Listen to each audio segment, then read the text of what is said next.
Bom dia, meus irmãos, meus amigos aqui do nosso grupo Grãozinhos no Caminho, do nosso canal do YouTube.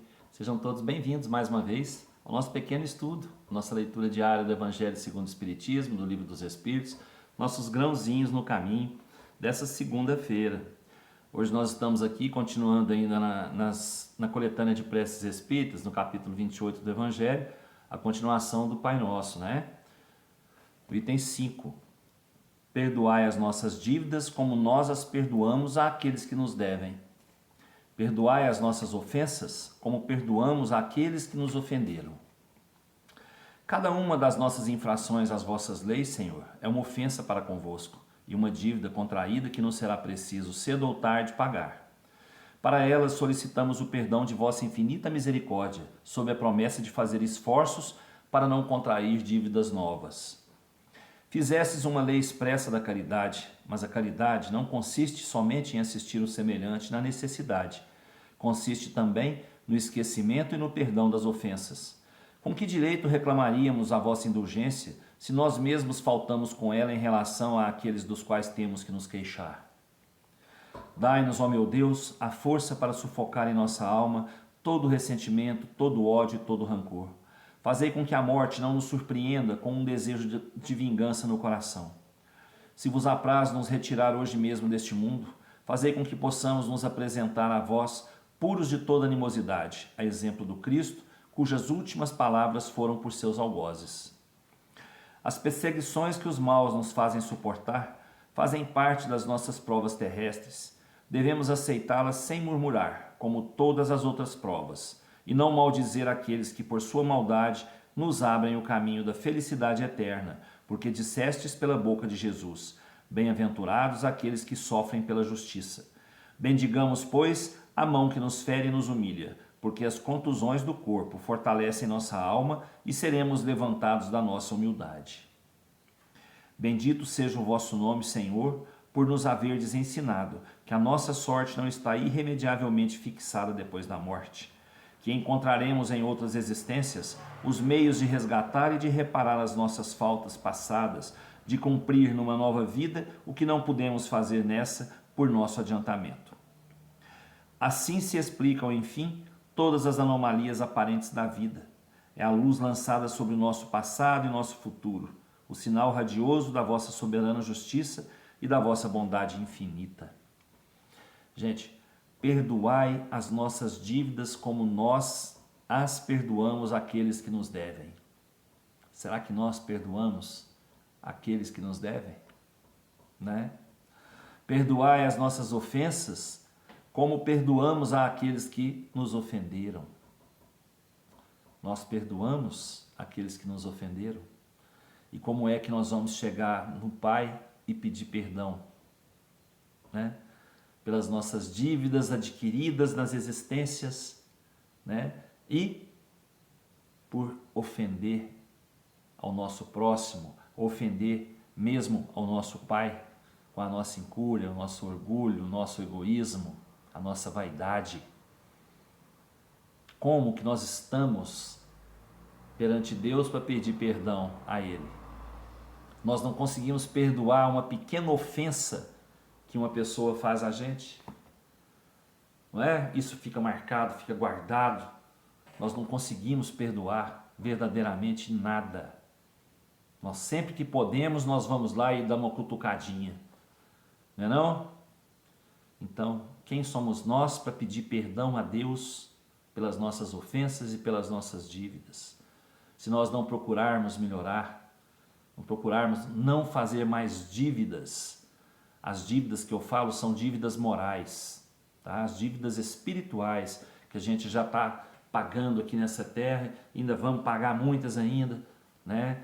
E vamos procurar não fazer mais dívidas, vamos procurar melhorar enquanto a gente pode estar aqui na terra, está tendo oportunidade na nova reencarnação para melhorar e não para adquirir mais dívidas. Vamos procurar perdoar aqueles que nos ofendem, que nos fazem sentir raiva, que nos fazem sentir ódio, não é? Que ferem o nosso orgulho. Vamos procurar perdoar, porque sem o perdão não existe a caridade, e sem a caridade não existe a salvação. não é? Então nós estamos tendo uma oportunidade enorme com a nossa nova reencarnação, né, de melhorar. Mas se a gente não procurar perdoar, né, e pedir perdão pelas dívidas e não adquirir novas dívidas, a gente não vai conseguir melhorar. Vamos pensar um pouquinho nisso aí, né? Como que a gente está na atual fase da nossa reencarnação? Nós temos condições de melhorar? Temos, todo dia temos condições de melhorar, de aliviar um pouquinho as dívidas para a próxima reencarnação, para as próximas reencarnações. Vamos procurar pegar essa oportunidade, agarrar firme na oportunidade. O Pai é bondoso, o Pai nos permite isso. Ele nos deu essa oportunidade, confiando que a gente ia vencer nossas provas, as provas que nós escolhemos para passar aqui na Terra, né? Que foi permitido a gente passar, e Ele deu toda a força para a gente poder passar por essas provas, né? Mas a gente ainda falha, a gente não confia, a gente duvida, a gente enche a nossa sacolinha de dívidas, né? Vamos estar levando boleto para pagar, ó, muito tempo, com certeza. O Livro dos Espíritos traz para a gente hoje a questão 859. Se a morte não pode ser evitada quando chegou a sua hora, ocorre o mesmo em todos os acidentes que nos atingem no curso da vida? Frequentemente, essas são coisas muito pequenas, das quais podemos vos prevenir, e algumas vezes as fazer evitar, dirigindo o vosso pensamento, porque não amamos o sofrimento material. Mas isso é pouco importante para a vida que escolhestes. A fatalidade, verdadeiramente, não consiste senão na hora em que deveis aparecer e desaparecer deste mundo.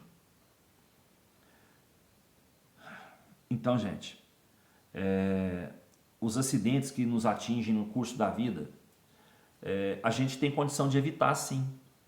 A gente tem o poder de evitar se a gente escutar. Se a gente escutar, né? A prevenção que os Espíritos nos dão, que os nossos guias, nossos anjos de guarda nos dão. A nossa intuição.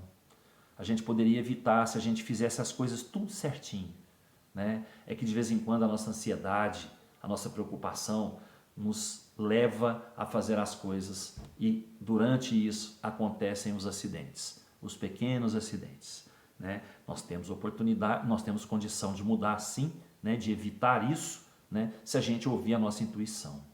Quantas vezes eu já fiz coisas assim, vamos falar coisas erradas, né? Coisas que poderiam causar um acidente maior por não ouvir meu anjo de guarda, né? Por não ouvir meu anjo de guarda. Então estou aprendendo a ouvir meu anjo de guarda e ele fala para mim, não vá, eu não vou. Faça isso, eu faço. Tá certo? Aprender a ouvir nosso anjo de guarda, nossos guias. Há fatos que forçosamente devam acontecer e que a vontade dos Espíritos não possa evitar? Sim, mas tu, quando no estado de espírito, viste e pressentiste ao fazer a tua escolha.